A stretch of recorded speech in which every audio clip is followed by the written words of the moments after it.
Hi, everybody. It's Peter Schiff again. It's Friday, May 22nd, 2009.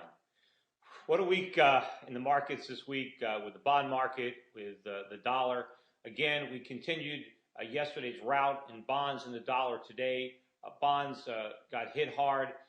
The dollar again, the dollar index actually traded below the 80 level. We had a 79 handle for a while. We closed near the lows of the day. I've been talking about that level for a while. We finally breached it. I still think there's a lot of downside left in this run. Meanwhile, the commodity currencies were up big again. If you look at the moves in the last 2 months, the New Zealand dollar is up better than 30% in 2 months. The Australian dollar is up better than 25%. So the dollar is really coming under pressure. And the dollar was declining up until the financial crisis last summer. The dollar had been declining for years. That decline was interrupted by the financial crisis and that knee-jerk reaction into the dollar. But that's over with, and the dollar is simply resuming its descent with a vengeance. And remember, the same reason we had a financial crisis, that's why the dollar was weakening. It was the same economic problems. And everything that the government has done thus far in the name of solving our problems has merely worsened them and actually made the outlook for the dollar that much bleaker. And, a lot of people were really fooled, by this head fake. I was on CNBC this morning on the call. I'm sure you'll be able to see that on my website or up on YouTube at some point. But it's amazing how when I talk about decoupling and I talk about how well foreign economies are doing, China's, today forecast GDP growth of 8%. And, even though their exports are shrinking, manufacturing is still growing because obviously they're consuming more of their stuff themselves. But there is decoupling. You can see it in the markets. But when I mentioned it, the announcers jumped all over me to say, well, wasn't that decoupling theory completely discredited? We all know that that's nonsense. It wasn't discredited. Just because we had a few bad months in foreign markets, the dollar, granted, they were pretty bad, but it had to do with the short-term reaction of our creditors taking a big hit on the money they loaned us. But as I said on numerous occasions, the foreign economy is sound. It's the domestic economy that's in trouble. And sure, foreigners have taken a hit on the money they've loaned us, but they're going to absorb those losses and move on. Their economies are stable, and once they, use their resources more for themselves, they produce for themselves and they save for themselves, they're going to see a lot of growth. It's also interesting on that CNBC show that one of the announcers jumped all over me. When I recommended buying foreign stocks, she said, well, don't you work for Euro Pacific Capital? Aren't you just recommending these stocks because that's your mission, because that's what your firm does? First of all, I've never seen them ask those questions to everybody else. You've got stockbrokers, mutual fund managers coming on CNBC all the time, touting their books, saying how great the market is, how great the U.S. economy is. No one ever questions their ethics. No one ever says, aren't you just talking your book? Aren't you just trying to sell stocks? It's interesting how they reserve that for me. But of course, I own Euro Pacific Capital. The reason that Euro Pacific Capital is recommending foreign stocks is because that's what I think is the best place to put your money. If I thought otherwise, that's what I would recommend. That's not, the mission of the firm. It's not the mission, and I'm simply trying to sell what the mission is. The mission is what I believe we need to do. I want to help protect my clients and anybody who will listen to me from the destruction that's going to come to our currency and our economy based on misguided monetary and fiscal policy. But, the people at CNBC still haven't figured that out. Speaking about CNBC, I don't want to just necessarily jump on them, but I was watching CNBC today, and several people were coming on talking about gold. And there was one guy on there saying that gold is the most irrational investment he's ever heard of in his life, that he thinks people simply buy gold because they don't know what else to do, so they just buy gold and it's irrational. Somebody else said that, it was stupid, that he would never recommend that his mother buy gold. Well, I can tell you, my mother owns a lot of gold. I sold it to her, and she owns gold stocks.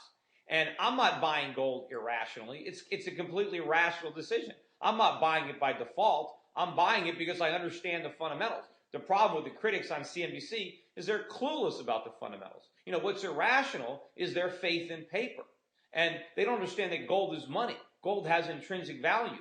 Storing gold as money and to protect your purchasing power, that makes sense.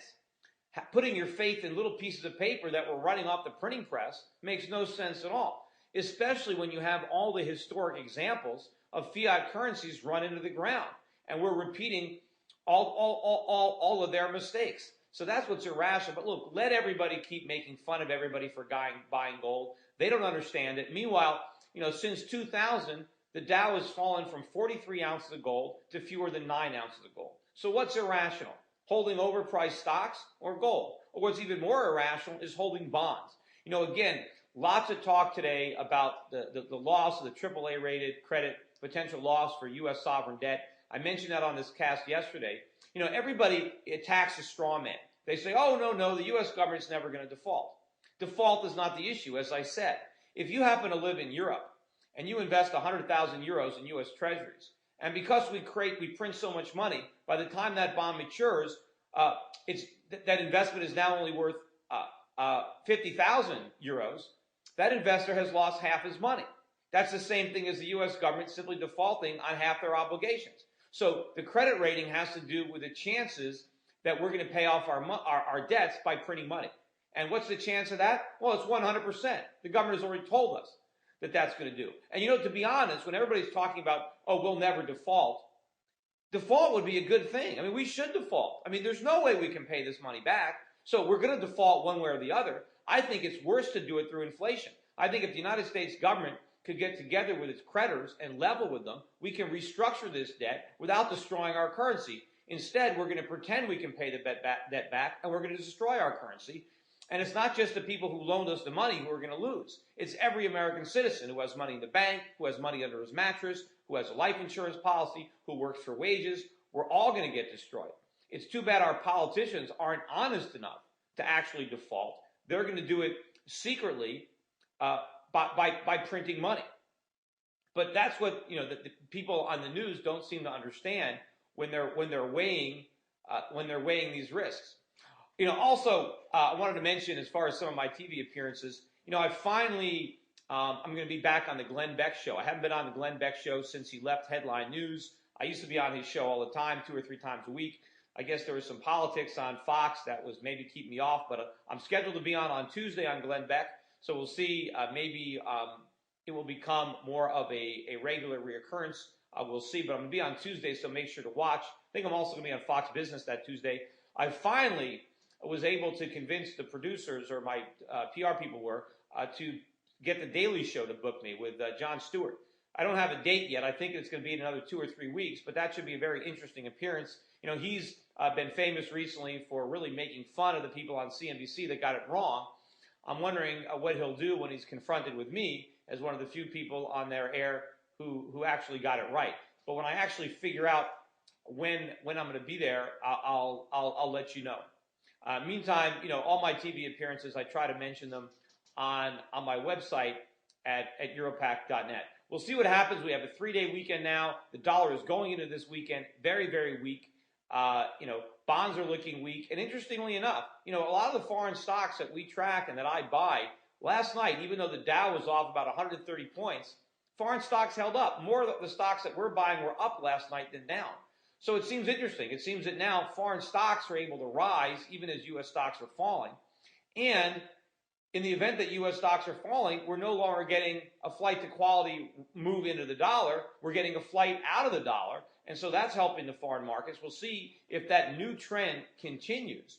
And I think based on these charts, I think we can see another big move down in the dollar between now and maybe August, September. I think the dollar index, which has now hit 80, I think it can trade down to 70 by the end of the summer. It might have a couple of rallies on the way, but if you look at the charts, that's what I think is going to happen. And I think by fall, if the dollar index breaks below 70, which I know it ultimately do, then I think this orderly decline in the dollar, even though it's rapid, it's still kind of orderly, I think is going to become very disorderly and is going to turn into a rush.